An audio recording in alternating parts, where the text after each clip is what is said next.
Meus queridos, muito boa noite.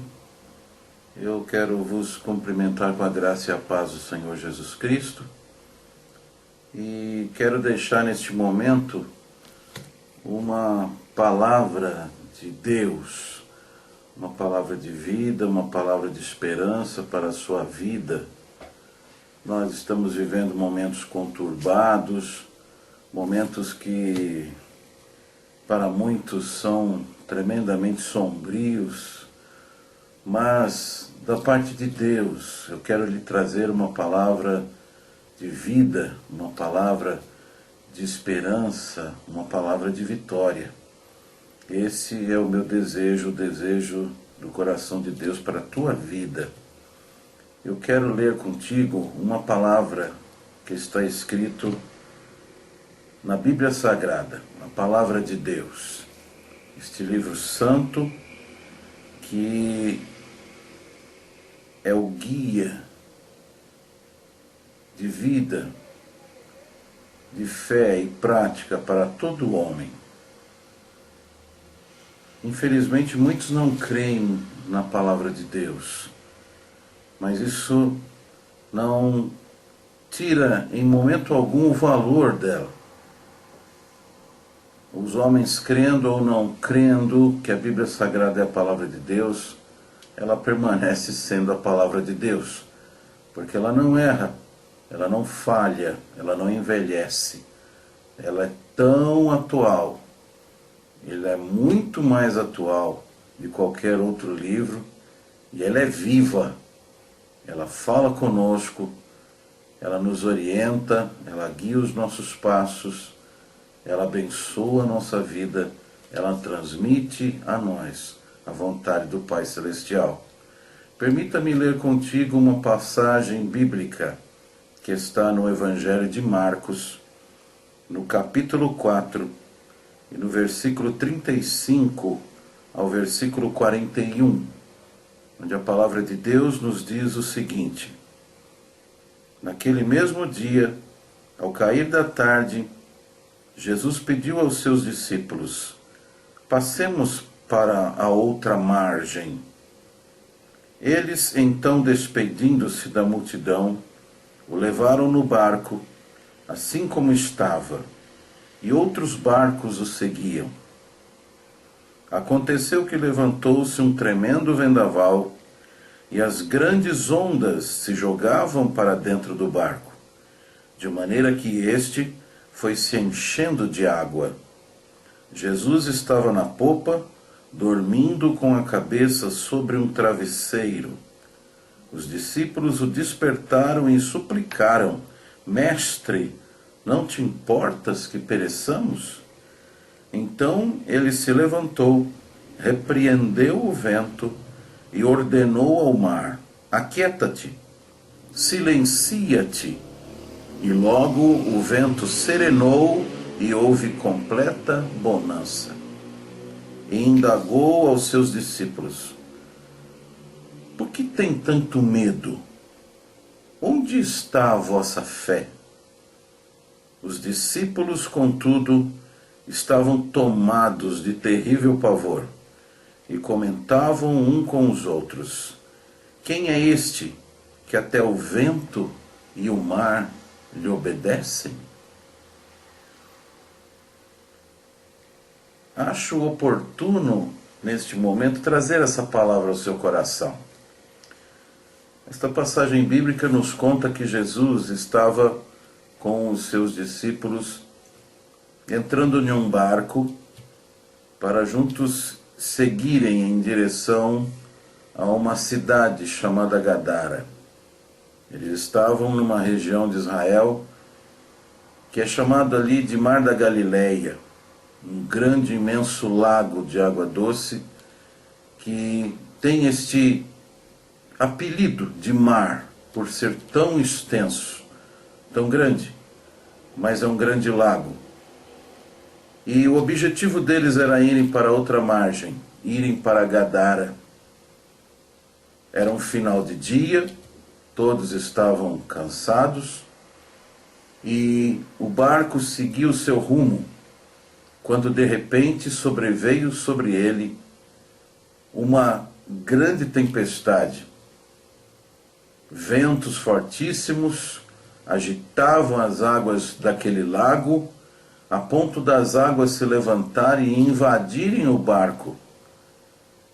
E interessante, queridos, é que uma parte boa dos discípulos que estavam no barco eram pescadores, eram da região, tinham seus trabalhos de pesca naquele lago, conheciam como ninguém aquele lugar, conheciam como ninguém os perigos daquele lago, as situações que adivinham aquele lugar, mas mesmo com a sua experiência, não conseguiam dominar aquela situação. E todos aqueles 12 homens começaram a se apavorar. Mas o interessante é que o Senhor Jesus estava dentro do barco com eles. E ele estava descansando na popa do barco, com a sua cabeça sobre um travesseiro. Estava dormindo, estava descansando. E a tempestade estava subjugando aquele barco. Então, aqueles homens tomam uma decisão. Acordem o mestre. E, de maneira até áspera, acordam ao Senhor Jesus e perguntam a ele: mestre, acorde. O Senhor não se importa que nós pereçamos, que o nosso barco vire? Porque se o barco virar nessa tempestade, todos nós morreremos. O Senhor levanta, não diz nada a eles. Simplesmente olha para as ondas, olha para o vento forte, estende as suas mãos e dá a sua palavra de ordem. Vento, aquieta-te. Mar, acalme-se. E as ondas se acalmaram. O vento se aquietou. E fez-se grande bonança. Todos ficaram espantados, porque imediatamente aquilo ocorreu. Agora estavam em paz. Agora tudo estava silencioso e tudo estava sossegado. E neste momento então o mestre olha para eles, faz uma pergunta: por que vocês são tão covardes? Onde está a vossa fé? E eles, tomados de pavor, olham para o mestre, olham para uns para os outros e comentam um para o outro: quem é este que até o vento e as ondas e o mar e o lago lhe obedecem? Amados, temos várias maravilhas que podemos extrair desse texto. E em poucos minutos eu quero lhe passar o que podemos extrair para a nossa vida neste momento em que passamos juntos, esse momento de guerra na qual estamos, da parte de Deus para mim e para a tua vida. Primeiro, queridos, que o mar representa as nações. O vento forte representa as lutas. A tribulação e as ondas também representam a força desta luta, deste mal que sobrevém sobre o mundo. O barco representa a nossa vida. O barco representa a nossa vida em meio a este mar de turbulência. E Jesus é o único Salvador para a nossa vida. Amados, estamos lutando contra um inimigo invisível. Ninguém pode vê-lo, ninguém pode tocá-lo, mas muitos e muitos podem senti-lo. Ele está se espalhando pelo mundo, devastador. Um perigo invisível, uma força invisível que ninguém pode deter. Nem o homem mais inteligente do mundo consegue deter este mal, nem mesmo enxergá-lo. Ele está se espalhando.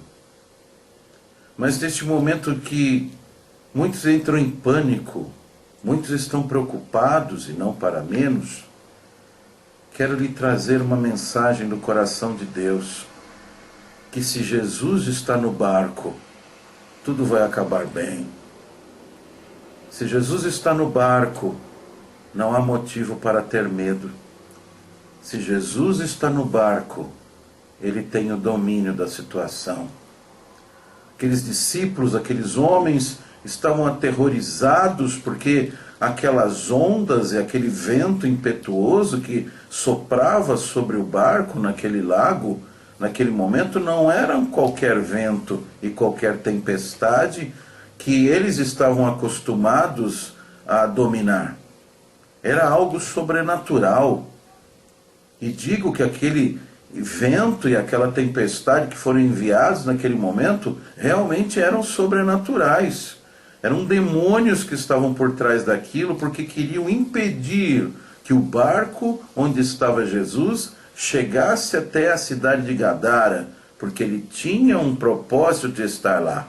Ele tinha o propósito de libertar um homem que há muito tempo estava prisioneiro do maligno, que tinha muitos demônios que estavam aprisionando aquele homem, e que ninguém mais dava solução ou sinal de vitória para aquela vida.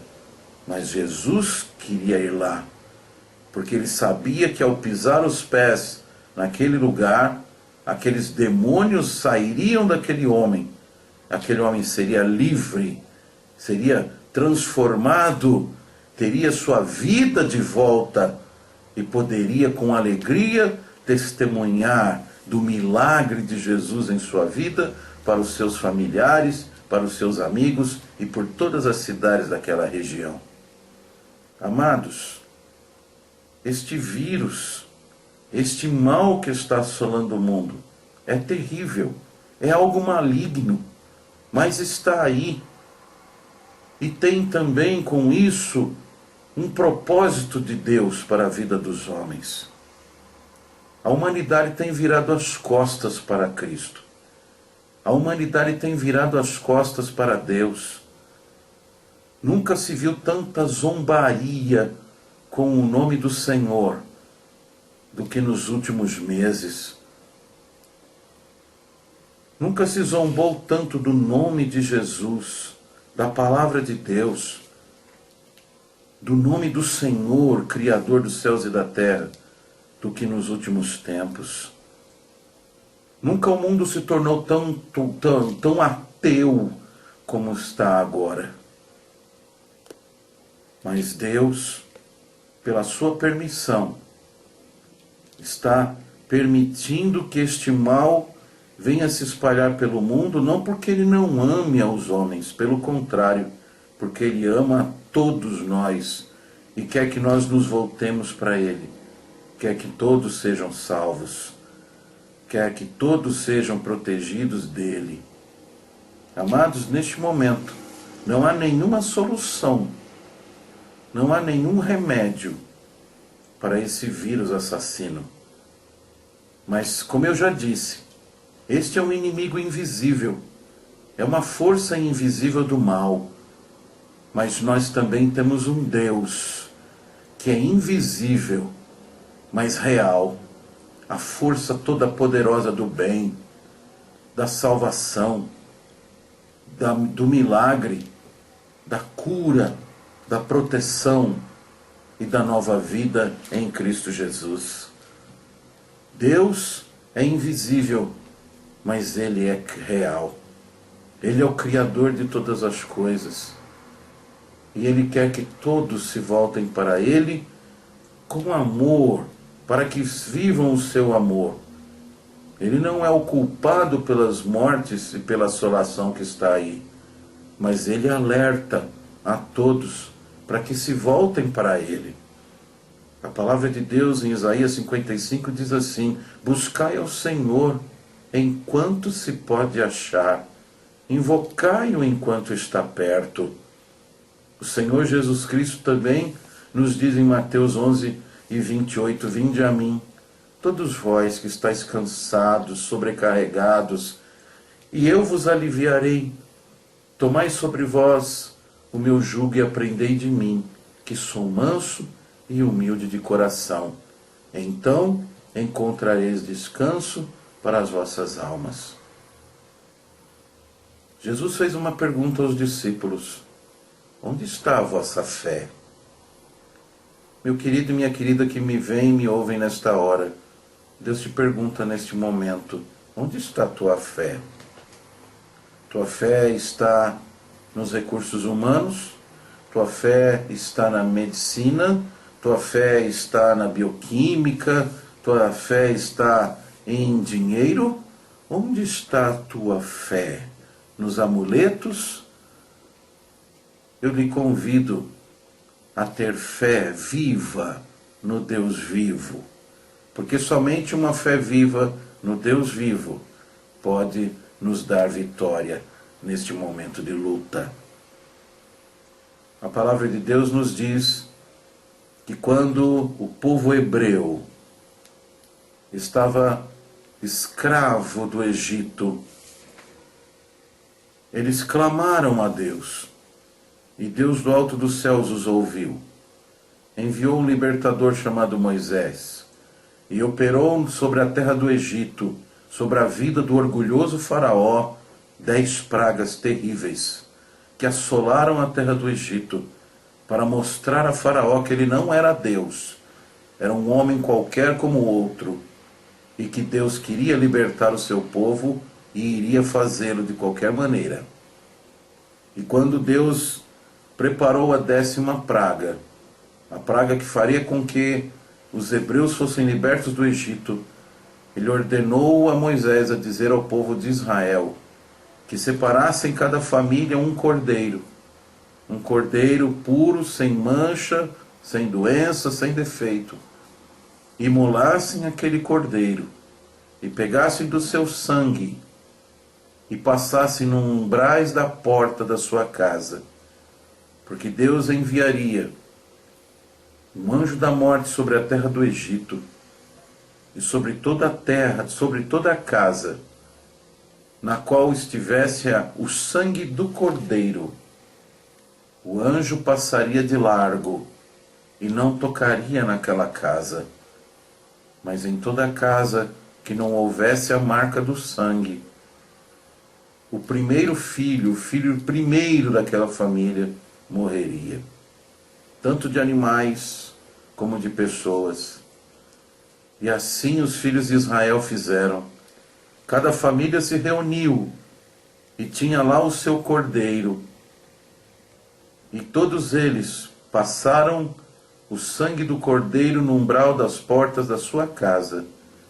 E naquela noite o anjo da morte passou pela terra do Egito, e em todas as casas nas quais havia a marca do sangue, ele passou de largo, e eles ficaram em paz.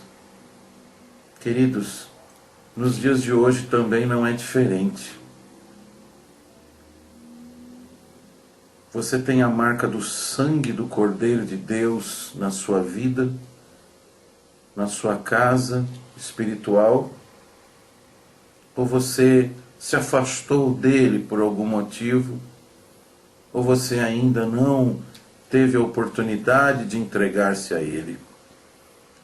Jesus é o Cordeiro de Deus que tira o pecado do mundo, o Cordeiro inocente, o Cordeiro puro, que Deus enviou para sobre ele levar a nossa culpa e também na sua ressurreição nos garantir um novo e vivo caminho de vida eterna e vida com Deus.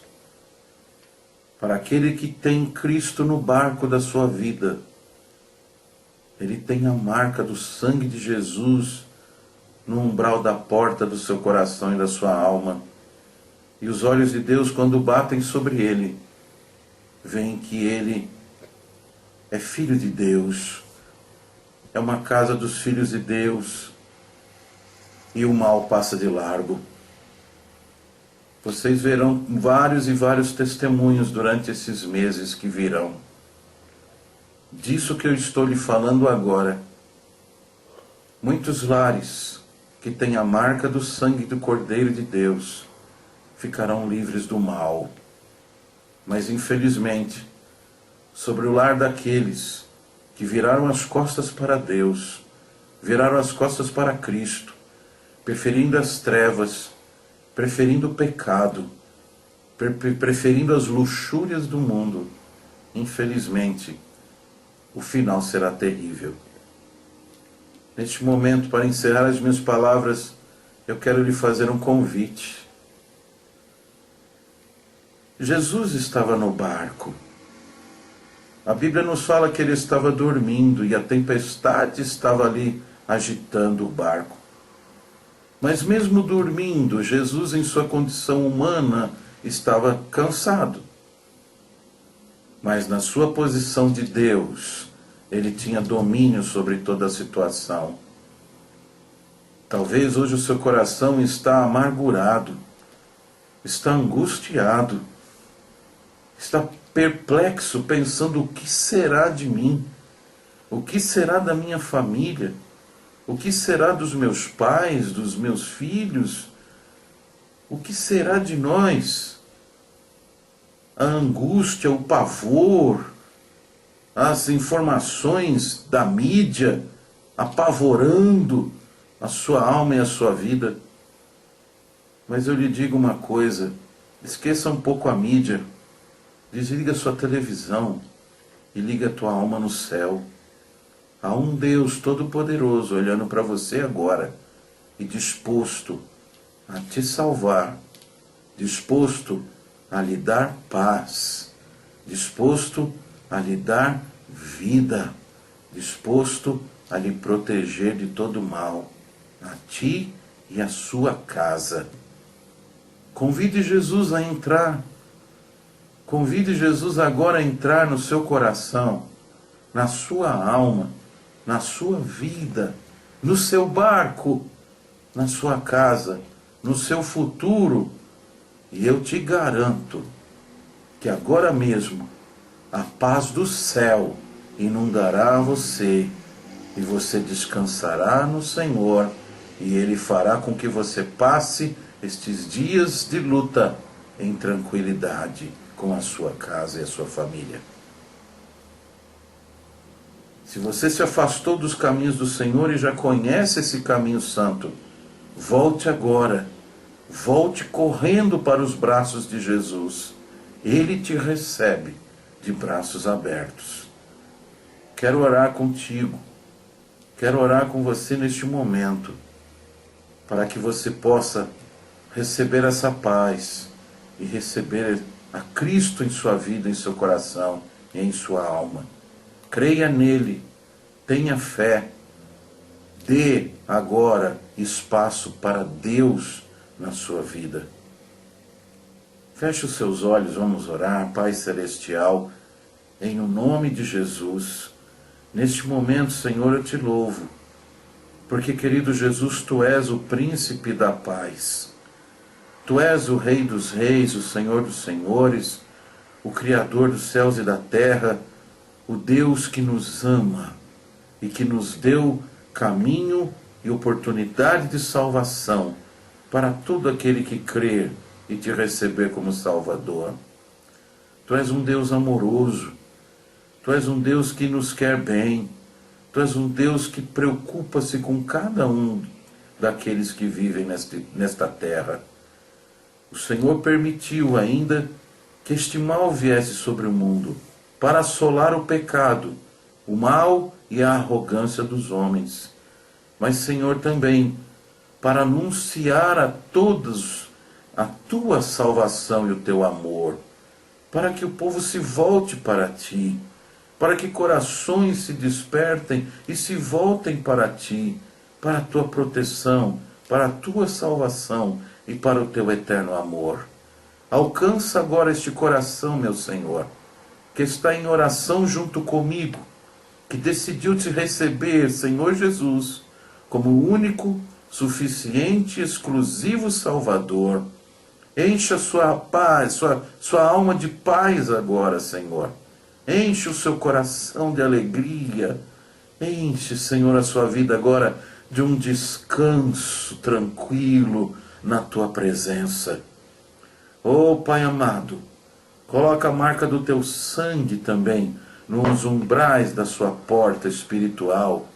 Pai, de toda a sua família, que o Teu milagre seja visto na vida deles, nesses momentos e nesses dias de luta. Assim, meu Senhor Jesus, eu Te agradeço, porque a Tua marca está sobre mim e sobre a minha família e sobre tantos, e por isso mesmo eu tenho certeza da Tua paz e do Teu descanso e da Tua proteção sobre mim e sobre nós, e sobre aqueles também que me ouvem agora. Eu abençoo a cada um agora, em nome de Jesus. Que, Senhor Jesus, eles possam Te receber como Salvador e, em assim fazendo, sejam livres de todo mal. Aquele que está voltando para Ti, Senhor, que ele sinta o Teu abraço carinhoso de Pai e também, Senhor, possa ter renovado a sua alma e a sua vida, em nome de Jesus Cristo. Em Teu nome, Senhor Jesus, eu oro e agradeço a Ti, Pai. Amém.